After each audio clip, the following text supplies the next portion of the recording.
السلام علیکم دوستو، میں سردار حمزہ مان آپ کو ہمارے چینل پر خوش آمدید۔ اس وقت میرے ساتھ تحریک انصاف کے رہنما مہر شرافت علی صاحب موجود ہیں۔ ہم ان سے پوچھتے ہیں کہ مہر صاحب بتائیے کہ پاکستان دیوالیہ ہونے کے قریب پہنچا ہوا ہے، افراتفری کا عالم ہے، اسی ٹائم پر مریم نواز اپنے والد نواز شریف کے ساتھ لندن سے نکلتے ہیں اور یورپ کے ٹرپ پہ نکل جاتے ہیں۔ یہ سیر سپاٹے، یہ عیاشیاں، یہ کیا چل رہا ہے؟ اور کہتے ہیں ہمیں پاکستان کی بڑی فکر ہے۔ کیا وہ کافی فکر مند ہیں پاکستان کے لیے؟ پہلے تو آپ تھوڑا سا بتا دیں کہ مریم اسی مریم کی بات کر رہے ہیں جو لوگوں کی گندی ویڈیو بنوا کے خود دیکھتی ہے، پھر ان لوگوں کو بلیک میل کرتی ہے، چاہے وہ ججز ہوں، چاہے وہ کسی بھی ادارے سے ہوں۔ آپ اسی کی بات کر رہے ہیں؟ جی، مریم نواز، مریم صفدر۔ آپ کو کس نے بولا کہ وہ بڑے خیر خواہ ہیں اور بڑا ان کا یہ وہ تو سارا ٹوپی ڈرامہ کرتے ہیں، کرپشن کرتے ہیں۔ کرپشن جب کرنی ہوتی تب آ جاتے ہیں۔ اب وہ تھوڑی سی دال نہیں گل رہی کیونکہ حالات اس نہج پہ پہنچا دیے ان لوگوں نے کہ ابھی فی الحال پاکستان میں ان کی ضرورت نہیں ہے۔ اچھا، کیونکہ ابھی حالات بہتر نہیں ہیں، تو یہ تب آئیں گے جب حالات تھوڑے سے بہتر ہو جائیں گے یا ان کی مرضی کے مطابق ہو جائیں گے، تو پھر یہ آئیں گے تو ان کو فرق نہیں پڑتا۔ دیکھیں، ان کا تو نعرہ تھا کہ ووٹ کو عزت دو، شوہر کو عزت ملے یا نہ ملے، شوہر کو ووٹ کو عزت دو۔ ہاں، کیپٹن صفدر کی بات کر رہا ہوں۔ تو ووٹ کو عزت دو، مہنگائی مارچ ختم، اور الیکشن کروائیں جسے عوام سلیکٹ کرے وہ اقتدار میں آ جائے، وغیرہ وغیرہ۔ اچھا، تو اب مجھے یہ بتائیں کہ خان صاحب کا تو ایک ہی موقف ہے کہ آپ الیکشن کروائیں، نہیں کروا رہے، الٹا کہتے ہیں خان صاحب کو مروا دیں۔ جی، یہ تو جائز بات کر رہے ہیں۔ وہ تو یہ کہتے ہیں فائر لگے ہی نہیں ہے۔ چلیں، اب بات پتہ کیا ہے؟ بزرگوں کا کہنا ہے کہ جاہل آدمی کے ساتھ بحث نہیں کرنی چاہیے، تو میرا خیال ہے کہ ان لوگوں کے ساتھ ہماری بحث ہی نہیں بنتی۔ یہ تو کسی بھی بات کو مانتے ہی نہیں ہے، کیونکہ اللہ تعالیٰ کی طرف سے نا ان لوگوں پہ ویسے لعنت پڑ چکی ہے، تو یہ نہیں ماننے والے۔ نہ آپ ان کو منا سکتے ہیں اور ہمیں ضرورت بھی نہیں ہے۔ اچھا، فائر لگیں یا نہیں لگے، وہ لگیں یا نہیں لگے وہ بس ٹھیک ہے، ساری دنیا کو پتہ ہے۔ ان کو بتانے کی یا یقین دلوانے کی ہمیں ضرورت ہی کیا ہے؟ اچھا، ہمیں کوئی ضرورت نہیں ہے ان کی۔ جی مہر صاحب، اب بھی آپ کی تحریک انصاف کے آفس میں بڑی اہم میٹنگ ہوئی، بڑی خفیہ میٹنگ ہوئی۔ اگر آپ بتانا چاہیں کیا پلانز اس میں جو ہیں ڈسکس کیے گئے ہیں، کیا ارادے شو کیے گئے ہیں، کیا ٹارگٹ رکھے گئے ہیں جو خان صاحب نے بروز ہفتہ اسلام آباد بلایا ہے، سوری پنڈی بلایا، تو کچھ لائحہ عمل بتائیں، آپ کے چاہنے والے جاننا چاہتے ہیں۔ اچھا، پہلی بات تو یہ کہ آپ نے بولا کہ بڑی خفیہ میٹنگ ہوئی۔ ہم لوگ خفیہ میٹنگ کرتے نہیں۔ آپ نے ساری ویڈیو تو بنائی ہے، اگر خفیہ ہوتی تو آپ ویڈیو نہ بناتے، ہم آپ کو بنانے نہ دیتے۔ پہلی بات ٹھیک ہے، ہم نے کوئی ایسا کام کیا ہی نہیں۔ آپ مجھے بھی دیکھ رہے تھے ویڈیو بناتے ہوئے، آپ نوٹ کر لیا تھا؟ دیکھتا ہوں، میری نظریں بس یہی ورکنگ کرتی ہیں، اور میرا تو ویسے مجھے یہ تھا آپ نے نوٹ نہیں کیا۔ میں کوئی نوٹ کرے یا نہ کرے، میرا نا دماغ ہی ایسا ہی کیپچر کر رہا ہوتا ہے ساری چیزیں۔ ویسے چلیں، پھر آپ ہمیں میٹنگ کا حوال بتائیں۔ میٹنگ کی ساری چیزیں تو آپ نے ریکارڈ کی ہیں، آپ ویڈیو دیکھ لیں یار۔ سمپل سی بات ہے، خان صاحب کی آواز ہے، ہم نے جانا ہے۔ اچھا، اور خان صاحب کی ڈائریکشن ہے کہ کسی قسم کا کوئی تصادم نہیں ہونا چاہیے، ہم نے ایگری کیا ہے۔ خان صاحب کی ڈائریکشن ہے کہ آپ لوگوں نے 26 تاریخ کو اتنے بجے تک پہنچنا ہے، ہم پہنچیں گے۔ پاکستانی عوام ساری جا رہی ہے، اور اس میں سمپل سی بات ہے کہ 26 کو جا رہے ہیں، باقی فردر جو ڈائریکشن ہوگی خان صاحب جو بولیں گے اس کے مطابق کریں گے۔ پیچھے اس امام کے اللہ اکبر بس۔ بالکل ٹھیک ہے۔ یہ بتائیں کہ کتنا ٹارگٹ دیا گیا ہے ایک MNA کے کینڈیڈیٹ کو یا MP کے کینڈیڈیٹ کو، لاہور سے کتنے بندے، کتنی گاڑیاں لے جانے؟ یہ ضروری نہیں ہے ڈسکس کرنا۔ یہ تو دیکھیں ہر حلقے میں ہر MP MNAs کا اپنا ایک رول ہے۔ ٹھیک ہے، ہمیں تو یہ ہے کہ آپ لوگوں نے پہنچنا ہے۔ آپ چونکہ ظاہر سی بات ہے، اب میرے حلقے سے اگر عوام جائے گی تو اس کو میں لیڈ کروں گا۔ میری طرف سے یہ نہیں ہے کہ میں نے کوئی 1000 بندہ لے کے جانا ہے یا میں نے 10,000 بندہ لے کے جانا ہے، یہ نہیں۔ عوام تو ویسے خود نکل رہی ہے، آپ کو پتہ ہے، لیکن جو میرے حلقے سے ہوگی اس کو میں ان کے ساتھ جاؤں گا۔ اسی طرح باقی MP MNAs ہیں جتنے بھی ہمارے کینڈیڈیٹ ہیں، جتنے بھی، وہ ہر حلقے سے جتنے بھی لوگ ان کے ساتھ جائیں گے وہ جائیں گے۔ مہر صاحب، شاید پتہ نہیں آپ اس پہ بولنا چاہیں یا نہیں، لیکن ہم بڑے عرصے سے آپ لوگوں کے ساتھ ڈفرینٹ ایونٹس کور کیے ہیں۔ حضور، آپ کے کینڈیڈیٹ بندے لے کے کوئی نہیں آتے، بس فوٹو سیشن میں پہنچتے ہیں، تحریک انصاف کے امیدوار MNA MP کے امیدواران چند بندے لے کے 10 سے 15 بندے لے کے وہ پہنچتے ہیں، حالانکہ ٹارگٹ ان کو سینکڑوں کے حساب سے دیا ہوتا ہے۔ عہدے لینے کی ان کو بڑی ہوتی ہے, ہمیں عہدہ مل جائے, ہمیں فلانا پریزیڈنٹ لگا دو لاہور کا, یہ لگا دو وہ لگا دو. او بھائی یہ بندے لے کے کیوں نہیں نکلتے؟ آپ کیوں لے کے آتے ہو بندے؟ آپ کا کیا مسئلہ ہے؟ آپ بھی نہ لایا کرو. مجھے بتائیں پہلے یہ کیوں نہیں لے کے آتے, کیا ایشو کیا ہے؟ نہیں, پہلی بات تو یہ ہے کہ سب لوگ بندے لے کے آتے ہیں. اچھا, یہ جو بندے آئے ہوتے ہیں, دیکھیں ہمیں کوئی اسپیشل ٹاسک نہیں دیا جاتا کہ آپ نے جی 100 بندہ لے کے آنا ہے یا 200 بندہ لے کے آنا ہے, ایسا کچھ نہیں ہے. کیونکہ یہ تو نون لیگ یہ کرتے ہیں نا کہ جی آپ نے 200 بندہ لانا ہے, آپ نے 500 بندہ لانا ہے, یہ کرنا ہے وہ کرنا ہے, تو پھر بریانی ملے گی, نان ملے گا. ہمارا تو ایسا کوئی ٹرینڈ ہی نہیں ہے, نہ ہم لوگ نکالتے, لوگ تو خود نکلتے ہیں. پہلی بات خود تو آ جاتے ہیں. جیسے میں بتاتا ہوں کہ میرے حلقے سے اگر 20-25 گاڑیاں میرے ساتھ آتی ہیں تو وہ میرے حلقے کے جو لوگ ہیں ان کی محبت ہے کہ ہم اکٹھے نکلیں گے, تو اچھی بات, اکٹھے نکلنا چاہیے. دیکھیں آپ ایک حلقے سے 100 200 500 بندہ لے کے نکلتے ہیں تو وہ آپ کے ساتھ جاتے ہیں, تو آپ ان کے رسپانسیبل بھی ہوتے ہیں, ان کو بھی پتہ ہوتا ہے کہ ایک ہمارے ساتھ ہمارے جو لیڈر ہیں وہ بھی ساتھ ہیں, تو وہ تھوڑی سی ان کو بھی ہوتا ہے کہ یار ہمارا چیک اینڈ بیلنس بھی چلتا رہے گا. تو ایسی کوئی بات نہیں ہے. دیکھیں خان صاحب نے جلسے کیے, خان صاحب نے ریلیاں نکالی, تو یہ لوگ خود نکلتے ہیں, ہم نہیں نکالتے کسی کو بھی. تو یہ نہیں ہے کہ اب میں اپنی خود کی آپ میری خوشامد کریں اور میں بول دوں کہ ہاں ہاں جی بندے واقعی کوئی نہیں نکالتا. میں خوشامد نہیں کر رہا. نہیں دیکھیں میں اس چکر میں نہیں کہ آپ میری تعریف کریں گے جی مہر صاحب آپ تو کیا بات ہے جی, آپ تو بڑے لوگ نکالتے ہیں, باقی لوگ بندے نہیں نکالتے. تو ایسا نہیں ہے, سارے دوست مل جل کے ساری چیزیں دیکھ رہے ہوتے ہیں, ایسا کچھ نہیں ہے.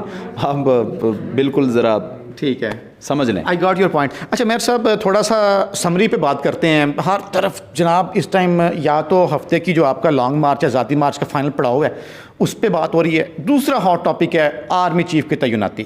ہر طرف یہ چل رہا ہے. اب اللہ اللہ کر کے کل سمری تو پہنچ گئی ہے وزیر اعظم کے آفس میں, ابھی پریزیڈنٹ عارف الوی نے بھی سائن کرنے ہیں, یہ ذہن میں رکھیے گا. اگر وہ چاہیں تو وہ سمری کو واپس بھی بھیج سکتے ہیں. خیر جو چند نام بھیجے گئے ہیں آپ کے خیال میں زیادہ چانسز کیا ہیں, کس کو لگایا جائے گا؟ تھوڑا سا اوکھا کویسچن, آپ جیسے بھی اس کا آنسر دینا چاہیں. اور نہیں, اوکھا کوئی نہیں ہے. آپ کو لگتا ہوگا, میرے لیے اوکھا کوئی نہیں ہے. پہلی بات تو یہ ہے کہ چیف آف آرمی اسٹاف جو بھی آ جائے ہمیں فرق نہیں پڑتا, ہمارے لیے قابل احترام ہے, ہمارے وہ سر ماتھے پہ ہے, جو بھی آ جائے. دیکھیں سمجھنے کی بات ہے کہ چیف آف آرمی اسٹاف جو بھی آئے گا وہ پاکستان کا ہی ہے نا, کوئی انڈیا سے یا کوئی امریکہ سے تو نہیں لگایا جا رہا. راؤ کا تھوڑی ہے, پاکستان کا ہی ہے نا, پاکستان کا ہی لگنا ہے. دیکھیں ایک چور ڈاکو ہوتا ہے نا جو, اس کو بڑی پریشانی ہوتی ہے جب ایس ایچ او کی تعیناتی ہوتی ہے. یہ تو میں نے بڑا نوٹ کیا, یہ تو ہے. چور جو ڈاکو لٹیرے ہوتے ہیں جنہوں نے ڈکیٹیاں کرنی ہوتی ہیں, وارداتیں ڈالنی ہوتی ہیں, کرائم کرنا ہوتا ہے, وہ دیکھتے ہیں کہ یار ایس ایچ او کوئی ہماری مرضی کا لگ جائے, خاص کر جو گاؤں کے ولیج ایریاز ہوتے ہیں ان میں بڑا یہ ٹرینڈ ایریا ہو. تو دیکھیں خان صاحب کا بڑا واضح طور پہ پیغام بھی ہے, اور ہمیں خود بھی ہمارا جتنی بھی ہمارے عوام ہیں ان کا بھی کوئی مسئلہ نہیں ہے کہ جی چیف آف آرمی اسٹاف یہ ہونے چاہیے اور یہ نہیں ہونے چاہیے. ہم کہتے ہیں جو مرضی آ جائے پاکستان کی فیور میں ہونا چاہیے, پاکستان کی بقا کے لیے ہونا چاہیے. اور میں جو بھی چیف آف آرمی اسٹاف آئے, میری ایڈوانس ان سے ریکویسٹ صرف اتنی ہے کہ بس دیکھ لیجئے گا کہ جو حالات چل رہے ہیں, کچھ لوگوں نے تو خیر اس لیے بھی نہیں سوچا ہوگا کہ یار میرے تو اب زیادہ نہیں ہے, دن نہیں ہے, یا میں جا رہا ہوں تو کیا فرق پڑتا ہے. تو آپ یہ دیکھ لیجئے گا, میری ہمبل ریکویسٹ ہے, آپ جو بھی آ جائے یہ دیکھ لیجئے گا کہ پاکستانی عوام سمجھتی بھی ہے, دیکھتی بھی ہے. دیکھیں ہماری آرمی کا پہلے جب نکلتے تھے لوگ پھول برساتے تھے خود سے, اب بہت سارے لوگوں کو بولا جا رہا ہے, تو یہ ایسے آپ کسی کے دل میں محبت یا پیار پیدا نہیں کر سکتے, یہ خود سے ہی ہونا چاہیے. اور ہم لوگ یہ چاہتے ہیں پی ٹی آئی والے کہ جس طرح آرمی کی آنر رسپیکٹ پہلے تھی اب بھی ویسے ہی ہونی بھی چاہیے. یہ ہمارا سب سے بڑا جو نا اس وقت کا جو نقصان ہے وہ یہ ہو رہا ہے کہ ہمارے جو بڑے معتبر ادارے تھے وہ تقریباً پولیس کی طرح کنسیڈر کیے جا رہے ہیں, یہ نہیں ہونا چاہیے. تو اس لیے جو بھی چیف آف آرمی اسٹاف آئے گا وہ پاکستان کی بقا کے لیے, پاکستان کی عزت رسپیکٹ کے لیے وہ اچھا رول پلے کرے, پارٹی نہ بننا بھی نہیں چاہیے. باقی جو کرمنل ہے, چاہے وہ پی ٹی آئی سے ہے, چاہے وہ نون لیگ سے ہے, چاہے وہ پی ڈی ایم سے ہے, چاہے وہ آرمی سے ہے, چاہے وہ کسی بھی ادارے سے, جو بھی کرمنل ہے اس کے خلاف کارروائی ہونی چاہیے.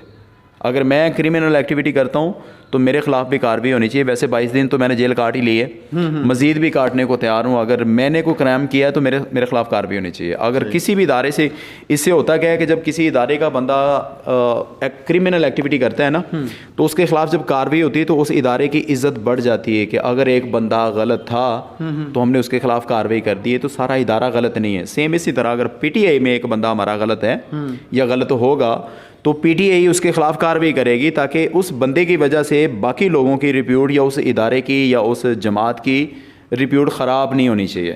تو اس لیے ہمیں کوئی فرق نہیں پڑتا جو مرضی آ جائے. فرق ان کو پڑتا ہے جنہوں نے چوریاں ڈاکے ڈکیٹیاں کی ہیں, کیس ختم کیے کروائے, یا جنہوں نے 2 نمبر کام کرنا ہے. خان صاحب نے تو کوئی 2 نمبر کام نہ کیا ہے, نہ کرنا ہے, نہ کوئی ڈائریکشن ہے اور نہ ہو سکتا ہے. خان صاحب کے یہ دماغ میں ہے ہی نہیں کہ ہم نے کوئی 2 نمبری کرنی ہے. تو ان کے دماغ میں تو ہے یہ کہ ہم نے 2 نمبری کرنی ہے, کیسے کرنی ہے, اس کے لیے یہ فارمولے ڈھونڈتے ہیں, کبھی اس کو لگا دیں کبھی اس کو لگا دیں. ہماری طرف سے کوئی ڈیمانڈ نہیں ہے, جو مرضی آ جائے ہمارے لیے قابل احترام ہے. میر صاحب جو اب سے 3 دن بعد اسٹیبلشمنٹ کے آفیسر ریٹائر ہوں گے, ان کے متعلق فیکٹ فوکس ویب سائٹ پہ اور کچھ صحافیوں نے ان کے اثاثے ظاہر کیے ہیں, اور اثاثوں پہ ہی ارشد شریف صاحب نے شہادت سے چند دن پہلے کہا تھا کہ جی افسران جو ہیں اسٹیبلشمنٹ کے وہ بھی اپنے اثاثے ڈکلیئر کریں, تحائف ڈکلیئر کریں. تو یہ بھی اطلاعات آ رہی ہیں, انہوں نے کہا جی اگر میری بیٹی کا کوئی ہے یا بیٹے کا اثاثے بڑے ہیں تو وہ خود ان کے جواب دیں, میں اس کا جواب دے نہیں ہوں. تو کیا ایسا ہوتا ہے کہ جو بڑی تعیناتی ہوتی ہے وہ پھر کھرب پتی بن جاتا ہے؟ دیکھیں جی 2 چیزیں ہیں. پہلی چیز تو یہ ہے کہ آپ نے بولا کہ ان کے اثاثے شو کیے گئے, تو وہ پی ڈی ایم جماعت نے شو کیے. پہلی تو بات یہ ہے جی, یہ اگر اسلام آباد سے رپورٹ لیک ہوئی ہے وفاق, وہ یہ دیکھیں شہباز شریف کی انڈر تھا وہ محکمہ. ہاں دیکھیں یہ سارا ان کا اپنا پروپوگنڈا ہے پی ڈی ایم کا. اچھا, نون لیگ کی تو ہم بات اس لیے نہیں کرتے کیونکہ نون لیگ ختم ہو چکی, اب صرف شاخ رہ گئی ہے نون لیگ کی, شاخ رہ گئی, اور یہ پی ڈی ایم جماعت کی شاخ ہے. آپ کو سمجھنا چاہیے اس بات کو, کیونکہ یہ 16 جماعتیں ہیں, 13 بھی نہیں, 16 جماعتیں ہیں. تو جب 16 جماعتوں کا مکس اچار بنے گا تو پھر آپ اس کو ایک ایک کو جماعت نہیں بول سکتے. وہ پھر ایک جماعت بنی پی ڈی ایم, اور نون لیگ پی ڈی ایم جماعت کی شاخ ہے. ٹھیک ہے. تو یہ شہباز شریف صاحب ہیں جو ابھی بھی پاکستان کے وزیر اعظم ہیں, اور ان کو جو جرمانہ ہوا ادھر ہاں آج مجھے یاد ہے 23 تاریخ تھی آج کا, وہ بھی ذرا یاد رکھ لیجیے گا کیونکہ الجھایا ہوا ان لوگوں نے, سمری آ رہی ہے سمری جا رہی ہے. جی. تو آج کا جو اصل فوکس ہے اس چیز سے ہمارا ہٹایا جا رہا ہے کہ آج شہباز شریف کو جرمانہ ہونا تھا. ہم نے یہ بھی دیکھنا ہے کہ ایک موجودہ وزیر اعظم اگر کوئی کرمنل ایکٹ کرتا ہے اور اس کے اوپر اس کو جرمانہ ہوتا ہے تو کیا جرمانے کے بعد بھی اس کی اتھارٹی ہے کہ وہ سمری اپروو کر سکتا ہے, سائن کر سکتا ہے, نہیں کر سکتا, اس کا اختیار ہے یا نہیں ہے. تو اس کو بھی الجھایا جا رہا ہے. ہم بات ہو رہی تھی اثاثے کی بات کریں, وہ پی ڈی ایم نے کیے ہیں کیونکہ ان کا متیرہ یہ ہے, یہ لوگوں کو بلیک میل کرتے ہیں. اچھا, ان کی خواتین ہیں جو وہ لوگوں کی گندی ویڈیو بنا کے دیکھتی ہیں, پھر وہ جس کی ویڈیو ہوتی ہے اس کو بلیک میل کرتے ہیں. ان کا متیرہ یہ ہے کہ یہ پہلے کرپشن کرتے ہیں, مل کے کرتے ہیں, بعد میں ایک دوسرے کی کرپشن کی وجہ سے بلیک میل کرتے ہیں. اب جس طرح یہ اثاثوں والی بات ہے تو یہ میرا خیال ہے کہ آرمی کو خود دیکھنا چاہیے. بالکل صحیح, یہ میرے متعلقہ نہیں ہے. ہاں, یہ ہم بلا وجہ اس پہ کمنٹس کریں نہیں, وہ تو کہتے ہیں کہ آرمی کا ایک اپنا قانون ہے. ہاں, وہ کہتے ہیں بڑا سخت احتساب ہوتا ہے. ہاں, آپ کو یاد ہوگا پیچھے کچھ عرصہ پہلے ایک بریگیڈیئر صاحب کو بھی سزا ہوئی. جی, تو یہ آرمی کا قانون ہے. یہ آرمی کو خود دیکھنا چاہیے کہ یہ ہیں یا نہیں ہیں, اثاثے بڑے ہیں یا نہیں بڑے. اگر بڑے ہیں تو کیسے بڑے ہیں, نہیں بڑے تو اس بندے نے یہ خبر کیوں لگائی, وہ چاہے میڈیا کا ہے چاہے وہ کسی بھی جماعت کا ہے, پھر اس کے خلاف کارروائی آرمی کو کرنی چاہیے کہ اس بندے نے آرمی کو بدنام کرنے کی کوشش کی تو اس کے خلاف سخت ایکشن ہونا چاہیے تاکہ دوبارہ کوئی ایسی حرکت نہ کرے. بالکل پوائنٹ. اگر لاسٹ پہ میں اب وائنڈ اپ کرتے ہوئے آپ سے تھوڑا سا یہ جاننا چاہوں گا کہ عمران ریاض صاحب نے اپنے ولاگ میں کل ایک بڑا سیریس معاملے کی طرف اشارہ کیا ہے. انہوں نے کہا کہ جی خان صاحب جب پنڈی کی طرف جائیں گے نا, عمران صاحب کے پاس کچھ اطلاعات آئی ہیں کہ شاید وہاں پر عمران خان پر حملہ کیا جائے گا, کوئی بم بلاسٹ کی شکل میں یا کسی بھی اینگل سے کوئی بڑے والا حملہ کیا جائے گا, اور اس کے بعد ایک ایسی تعیناتی کر دی جائے گی, کہا جائے گا کہ جی ماحول کو تھوڑا نارمل کرنے کے لیے کہ جی خان صاحب کی بات بھی مان لی کہ یہ وہ ہو گیا. تو کیا واقعی تھریٹس ہیں, خان صاحب کی جان کو خطرہ ہے اگین حملے؟ کیونکہ آپ نے میر صاحب یہ جو حملہ ہوا تھا نا عمران خان پر وزیر آباد میں، آپ نے ایک دن پہلے ساری لیڈرشپ پی ٹی آئی کو بتا دیا تھا کہ جناب تھریٹ الرٹ ہے. تو اب پنڈی والے کے بارے میں آپ کہیں گے کہ عمران ریاض صاحب نے اشارہ بڑا کلیئر کل کیا ہے. دیکھیں جی، جب عمران بھائی نے اشارہ کر دیا تو پھر میرے بات کرنے یا نہ کرنے سے کیا فرق پڑتا ہے؟ مختصر کمنٹس یہ ہے کہ دیکھیں، خان صاحب کو اگر گولیاں ماری گئی ہیں تو وہ کسی مقصد کے تحت ماری گئیں، تو مقصد تو ابھی پورا نہیں ہوا نا ان غداروں کا، ضمیر فروشوں کا. میں دیکھیں نام نہیں لے رہا کہ کس نے ماری ہیں، ٹھیک ہے، جس نے بھی ماری ہیں. میں پھر کہتا ہوں کہ مجھے اس چیز سے بھی فرق نہیں پڑتا کہ کس نے ماری ہیں اور اس کا نام کیوں نہیں لینا. میں واضح طور پہ کہہ رہا ہوں کہ جس نے بھی ماری وہ ضمیر فروش ہے، وہ چاہے کسی جگہ سے بھی ہے، وہ ضمیر فروش ہے. خان صاحب کی غلطی کیا ہے کہ خان صاحب ایماندار ہیں. خان صاحب کی غلطی کیا ہے کہ وہ کرپشن نہیں کرتے، کرنے نہیں دیتے، یہ غلطی ہے. آپ نے ان لوگوں کو لا کے بٹھا دیا، ان کے ساتھ بیٹھ گئے جنہوں نے پاکستان کو لوٹ مار کی، کرپشن کی، اور بے شمار قسم کے انہوں نے اپنے اثاثے بنا لیے. تو خان صاحب نے اثاثے نہیں بنائے تو یہ گناہ ہو گیا. شارٹ یہ ہے کہ یہ جس نے بھی کیا وہ ضمیر فروش ہے. دوسرے نمبر پہ خان صاحب کو تھریٹ تو ہے نا، اس میں تو کوئی دوسری رائے نہیں ہے، میرے کہنے سے کوئی زیادہ نہیں ہے. وہ جو پہلے والا حملہ بھی تھا وہ بھی میرے خیال سے ساری دنیا کو پتہ تھا، لیکن وہ شاید کسی نے بات کرنا گوارا نہیں کیا. تو کچھ لوگوں کو ٹاسک جس کو بھی دیا گیا ہے، جس نے بھی دیا، اس کو لگتا ہے کہ ابھی بھی میں کر سکتا ہوں، لیکن یہ ایسا نہیں ہوگا. کچھ نہیں ہونے والا. حملہ ہو بھی تو نہیں فرق پڑے گا. اس کی وجہ یہ ہے کہ عزت، ذلت، موت اللہ تعالیٰ نے اپنے اختیار میں رکھی. بے شک ہر چیز اللہ تعالیٰ کے اختیار میں ہے. ایک پلان آپ کرتے ہیں، ایک اللہ تعالیٰ کی ذات کے پاس پہلے ہی ہوتا ہے. بے شک. تو یہ بلا وجہ ٹکریں مارنے والی بات ہے. آپ کو ابھی تک سمجھ نہیں آئی. آپ نے دنیا جہاں کے خان صاحب کے لیے پنگے ڈال دیے.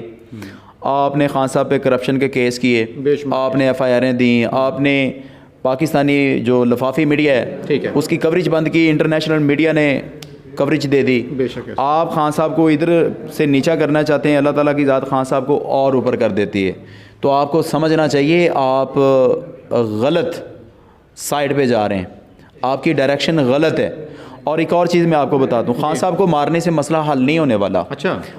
آپ کو یہ پاکستانی عوام ساری مارنی پڑے گی. اچھا. کیونکہ جتنے لوگوں کو اللہ تعالیٰ کی ذات نے شعور دے دیا، بے شک وہ ذریعہ خان صاحب بنے ہیں، شعور دینے والی تو اللہ تعالیٰ کی ذات ہے نا. بے شک. تو آپ نہیں جیت سکتے. آپ جیتنا چاہ رہے ہیں، اپنے جیت کے چکر میں آپ نے بہت ساری چیزیں تباہ کر دیں. پاکستانی نظام چیک کر لیں، پاکستان ڈیفالٹ کی طرف جا رہا ہے، خزانے میں پیسہ ہے کوئی نہیں. خیر اب کتنی باتیں، ہر چیز ثابت ہے. یہ اب دیکھیں مجھے کہ یہ رجیم چینج، یہ وہ جو بھی تھا، اس کا سب سے زیادہ فائدہ کس کو ہوا ہے؟ پی ڈی ایم کو. انہوں نے آگے اپنے کیس ختم کر لیے. دیکھیں جب مرڈر ہوتا ہے نا، میری بات یاد رکھیے گا، جب مرڈر ہوتا ہے، قتل ہوتا ہے، تو پولیس آ کے سب سے پہلے انویسٹیگیشن کیا کرتی ہے کہ اس کی پراپرٹی تھی، اس کے مرنے کے بعد پراپرٹی کس کی ہوگی، جی فلاں کی ہوگی، اس کو لے آئیں جی. وہ دیکھتے ہیں کہ اس کا فائدہ کس کو ہونے والا ہے، مین بینیفیشری مطلب. ہاں، اس کا فائدہ کس کو ہونے والا ہے. تو یہ جو حکومت آئی گئی، جو بھی ٹوپی ڈرامہ جس نے بھی رول پلے کیا ہے، اس کا آپ دیکھ لیں کہ اس کا فائدہ کس کو ہوا ہے. وہ اپنے کیسز ختم کروا کے رفو چکر ہو گئے ہیں. جب قانون ہی ختم کر دیا تو عدالت اس کو بری کرے گی. اب کہتے ہیں عدالت نے ہمیں سرخرو کر دیا، اللہ تعالیٰ نے ہمیں جناب استغفر اللہ دے دی، چٹ دے دی. اچھا ایسے نہیں ہے بھائی. آپ فیس کرتے، آپ کیسز کو فیس کرتے، دین جا کے وہ آپ بے گناہ ہوتے تو وہ سمجھ میں آتا. آپ نے تو قانون ہی ختم کرا دیا. تو عدالت تو قانون کے اوپر ہی کیس فائٹ کرتی ہے، نیب بھی مکاتی ہے، ہر چیز ختم ہو گئی ہے. تو یہ کون کرتا ہے؟ آپ نے اگر کرپشن کرنی ہے نا تو آپ کمزور سے کمزور قانون بنائیں گے. اچھا. اور اگر آپ نے کرپشن نہیں کرنی تو آپ بہت سخت قانون بنائیں گے. خان صاحب نے سخت قانون بنائے، انہوں نے آ کے قانون اڑا دیے سارے. میر صاحب معذرت سے کسی بڑے سینئر افسر نے کہا تھا جو ابھی 3 دن بعد ریٹائر ہوں گے، خان صاحب کہا تھا، خان صاحب مٹی پاؤ، کرپشن کوئی مسئلہ نہیں، آگے بڑھنے. سارا مسئلہ ہی کرپشن ہے بھائی. جب کرپشن ختم ہو جائے گی نا تو پاکستان بھی ترقی کرے گا. پاکستان میں جو ہمارے بچے ہیں ان کا مستقبل بھی سیکیور ہو جائے گا، ساری چیزیں ٹھیک ہو جائیں گی. ہم قرضیں کیوں اٹھا رہے ہیں؟ کیوں بار بار یہ باہر جا کے مانگتا ہے؟ وہ مانگنے نہیں آیا تھا، مانگ رہا ہوں. تو پیسے نہیں ہے نا. اب وہ ساکا ٹائروں والا، ساکا ڈار جو بھی ہے اس کا نام ہے، وزیر خزانہ کی بات کریں، وزیر خزانہ جو بھی ہے، کرپشن کرپٹ آدمی. اب وہ 4 سال بعد آیا پاکستان، 72-74 کروڑ روپے لے کے پھر بھاگ گیا. اب پھر آ گیا. تو مجھے بتائیں بھائی یہ حرام کا پیسہ نہیں ہے, یہ پاکستانی عوام کا پیسہ ہے. عوام خود کشی کر رہی ہے, بجلی کے بل دینے کے پیسے نہیں ہیں, چینی پتی بجلی پٹرول ڈیزل, لوگ ویسے بھوک سے مر رہے ہیں, اس میں کوئی شک نہیں. اور یہ لوگ جاتے ہیں اتنی شان و شوکت کے ساتھ, ان کا آنا جانا ہوتا ہے. اب یہ اسلام آباد جو دھرنے کے چکر میں پڑے ہوئے ہیں, جو چاہ رہے تھے کہ کوئی قتل و غارت ہو جائے, یہ ہو جائے, خان صاحب نے بڑا حکمت عملی سے کام لیا, بغیر کسی ہتھیار کے انہوں نے یہ جنگ جیت لی. اب وہ جو ادھر کنٹینر اسلام آباد میں رکھے گئے, وہ 48 کروڑ کے 50 کروڑ کا وہ نقصان ہو گیا, وہ کون ذمہ دار ہے اس کا؟ کس نے بولا ہے؟ مطلب اسلام آباد پاکستان کا حصہ نہیں. بھائی جان کروڑوں روپے ابھی تک پولیس کی نفری پہ خرچ ہو چکے, سندھ سے بلائی ہوئی ہے. وہ مجھے پتہ ہے, سندھ کی پولیس جو آئی تھی وہ 800 روپے لے کے آیا تھا ایک بندہ, اس نے بتایا, اس نے ویڈیو بیان بھی دیا ہے کہ 800 روپے ہمیں دیا تھا, 18 دن ہو گئے ہمیں. تو اگر 18 دن 800 روپے میں گزر گئے تو یہ 48-50 کروڑ کس نے کھایا ہے؟ اگر ایک بندہ اس کو انہوں نے پیسہ دے کے بھیجا ہے 800 روپے, پرانا سناولہ کھا لیا انہوں نے نا, کہہ سکتے ہیں. ان کا تو دیکھیں جتنا مرضی کھا لیں, یہ قبر کا مال ہے, یہ مشکل ہو جائے گا ان کے لیے. آپ تیار ہیں ہفتے کے لیے؟ الحمدللہ اللہ تعالیٰ کے فضل و کرم سے بالکل ڈے نائٹ ہی تیار ہیں, ابھی بھی تیار ہیں. امیزنگ, تھینک یو سو مچ. جی دوستو, آپ نے جانا کہ پاکستان تحریک انصاف کے رہنما مہر شرافت علی صاحب نے اپنے خیالات کا اظہار بڑی ڈیٹیل سے تفصیلات سے آپ کے سامنے رکھا. پروگرام آپ کو کیسا لگا, پسند آیا تو اپنی رائے جو ہے اس کو کمنٹ سیکشن میں اپنی رائے کا اظہار ضرور کیجیے گا. پاکستان زندہ باد.